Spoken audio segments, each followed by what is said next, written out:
Hi guys, this is Garrox2000, Miss OJ, and I'm going to be talking about something that I feel is incredibly controversial but equally as important to both genders, or whatever gender you identify with.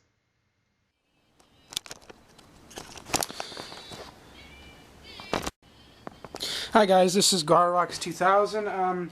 Like I said, I'm going to be putting on my YouTube account whatever the hell I want. And what I'm going to be doing today is a rant about something that seems to fluster me and create a lot of contradicting conflagration within my own consciousness about women. And the title of this is going to be Women Wonder Why, or a message to all women. Okay, so here I go. I'm a much better writer than I am speaker, or at least I think I am because I haven't practiced enough anyhow. So this is what I got. I gotta talk to you guys about something important right now. It's making me seriously contemplate becoming gay due to the profuse and unrelenting confusion that it has accosted me with. Why is it that nearly all women want a guy who likes/loves them for their metaphysical qualities such as personality, ambitions, fears, illusions, delusions, but then they dress while in public like naked sluts? I'm not sorry for being insensitive when I say this. I have a dick. I live in a city that is endlessly proliferating hypersexualism, Las Vegas, onto me nearly every second of every day. Forgive me for my insincere lack of sympathy for something that just doesn't make sense whatsoever. For instance, day in and day out while I'm at the library on the UNLV school campus, I must see upwards of 70 between 90 women, 70 between 90% of the women, girls, whatever you want to call them, wear really skanky, provocative clothing like booty shorts, stockings, or super short miniskirts. They are not only this, but they are so goddamn tight. So you can see every inch of the outline of the panties the said person is wearing, the boob configuration. The remainder percentage of the women, the 10 or 30 or so, wear these really tight shirts that have their boobs pulsating out of their shirts, so it leaves no imagination to what it looks like. It's right in your face, and their boobs are very vivacious in their animation when they're moving and walking and whatnot. And not only this, but some of these women wear low cut top shirts, so if you're just slightly taller than them, you can see down their shirt and you can see everything. So even if you are the slightest bit taller than you, then you see their tits in great detail. I've seen nipple on several occasions of this kind of sort, but also what Chuck Norris's pubic hair might look like if it were chest hair. Scary motherfucking shit is what that is. I had to medicate on sedatives while in solitary confinement for 4 weeks after seeing that shit. It was fucking scary. And then there are the girls that don't wear shirts that completely cover their tummy, and you can just begin to imagine the runway of their pubic hair. And it's basically, being glamorized and advertised once again right in your face. So I do not apologize wholeheartedly for thinking about practically 100% of the time sex, as the girls around me appear to be easy sluts. Do women not know this in this city, let alone the fucking world? I'm not saying you should not dress a particular way. I'm not advocating that whatsoever. I'm not even saying you should, dress conservatively or more abusively to women's civil rights, forcing them to wear a hijab or a burqa, clothing that, in the Middle East, women don't have a choice to wear, that's forced upon them. The interesting thing about that in of itself is that, the Middle Eastern women say that the women here in the West are exploited. The difference is the women here can decide how they want to express themselves through their personality via, clothing and apparel and whatnot. Yeah, women over there are coerced to dress a particular way, and here, they wear provocative, skanky, goddess, illustrious clothing. And and yet the women here are suppressed. It doesn't get any more contradictory than that. Only pro-lifers that say women cannot decide to have abortions by their choice are suppressing, and those people aren't pro-life folks. They're anti-women, as George Carlin said. We have a lot of sick bastard politicians that want to reduce our fairer sex to nothing more than sex slave symbols, whores, and like a paralyzed will of a corpse. Women are so much more than that.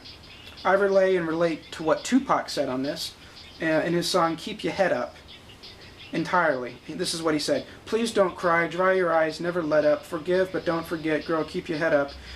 And when he tells you you ain't nothing, don't believe him. And if he can't learn to love you, you should leave him. 'Cause sister, you don't need him. And I ain't trying to gas you up. I just call him like I see him. You know, it makes me unhappy. You know, it makes me unhappy. What's that? When brothers make babies and leave a young mother to be a pappy. And since we all came from a woman, got our name from a woman, got our game from a woman, I wonder why we take from our women, why we rape our women. Do we hate our women? I think it's time we kill for our women, time to heal for our women, be real to our women. And if we don't, we'll have a race of babies that will hate the ladies that make the babies. And since a man can't make one, he has no right to tell a woman when and where to create one. So returning back to my central thesis, so yeah, I'll admit it without grace. I think of having sex violently, violating, sloppy sex with these girls right on the fucking computer desk where, you know, I was typing this as I was thinking this. You know, do girls know how little it takes to make a man horny? The iota prerequisites needed to brew the perfect horny sex storm to want to make somebody chronically masturbate about 28 times a day are next to none. It could be anything from a whiff of perfume, the chemical pheromone that's emitted from all human beings, a look, a glance of the leg, a hug, you know, all catalysts before mad aggressive predictability ensues.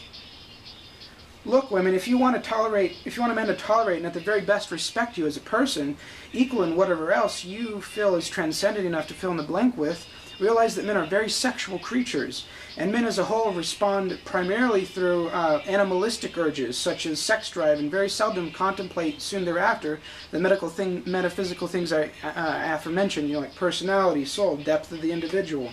If you want a man to love you for more than a quick fuck, tuck, and release, be forgiving if a self-admitted pervert such as myself has the screaming urge to slap your ass and cup your cheek ever so belligerently when you grace yourself with your seductively illustrious presence, you know?